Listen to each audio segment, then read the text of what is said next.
से महागठबंधन की नई सरकार बनी है। नीतीश कुमार जी और लालू जी के नेतृत्व में एक के बाद एक दलित उत्पीड़न की घटनाओं में वृद्धि हुई है।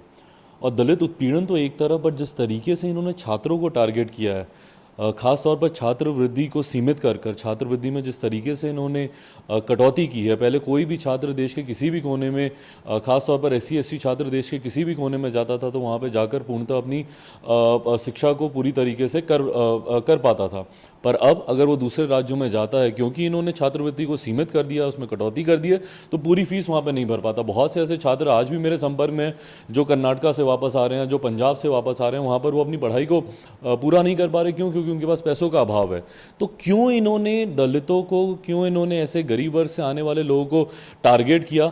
या तो इन्होंने जिस तरीके से शराबबंदी की है, इनके पास रेवेन्यू आना कम हो गया। अब इन्होंने रेवेन्यू किस तरीके से बाकी का बचाया जाए, उसके लिए इन्होंने तरीका निकाला। बहरहाल जो भी कारण इसके पीछे रहे हों, बट जिस तरीके से ये छात्रों के भविष्य के साथ इन्होंने खिलवाड़ किया है, ये अपने में ही एक बहुत ही अत्याचारी कदम था। और इसके विरोध में आज जब तमाम छात्र, अंबेडकर छात्रावास के तमाम छात्र पूरे प्रदेश भर से इकट्ठा होकर इसके विरोध में जब वो एक शांतिपूर्वक आंदोलन कर रहे थे, उसमें कारण के परे, समझ के परे कि क्या ऐसे कारण रहे होंगे कि पुलिस वालों को इन छात्रों के ऊपर लाठी बरसानी पड़ी। छात्र हैं, हमारे बिहार का भविष्य है, क्या बिगाड़ सकते हैं किसी का? इनके ऊपर लाठी जैसा इतना बड़ा बल प्रयोग करने की क्या किसी को जरूरत पड़ सकती है? बट ये दिखाने की कोशिश है कि जो भी मौजूदा महागठबंधन की सरकार के खिलाफ अपने स्वर को बुलंद करेगा, वो लाठी से कुचला जाएगा। यही इन्होंने आज दर्शाने की कोशिश की है।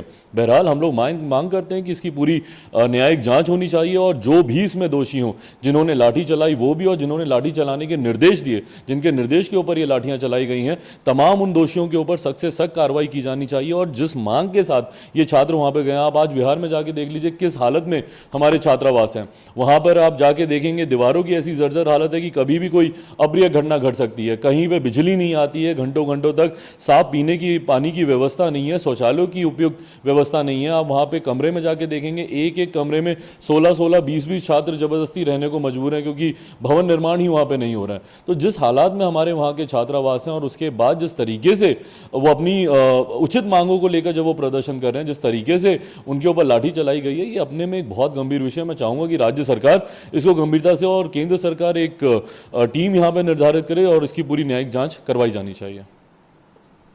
GST बिल पास हो गया है, एक हर्डल जो था लंबे समय से लंबित था, अब उसको क्रॉस किया सरकार ने। देखिए, बिल्कुल हम लोग बहुत लंबे समय से इस प्रयास में थे। लगातार पार्लियामेंट सेशन के दौरान भी और पार्लियामेंट सेशन के बाद भी लगातार तमाम विपक्षी दलों के साथ राउंड्स ऑफ मीटिंग हुई। GST को पास कराने को लेकर तमाम विपक्षी दलों की राय को सुना गया, उनकी जितनी भी शंकाएं थी उनको सुना गया, और अंतोगत्वा जब वो पारित हुआ है। देखिए, देश में जब हम एक आर्थिक विकास की बात करते हैं, उसके लिए आपकी आर्थिक नीतियों का मजबूत होना बहुत ज़रूरी है। और मुझे लगता है कि आने वाले समय में जब हम एक विकसित देश की बात करेंगे, आर्थिक रूप में विकसित देश की बात करेंगे, तो उसमें GST आज जो हमारा ये एक महत्वपूर्ण बिल पास हुआ है, उसका एक महत्वपूर्ण योगदान रहेगा।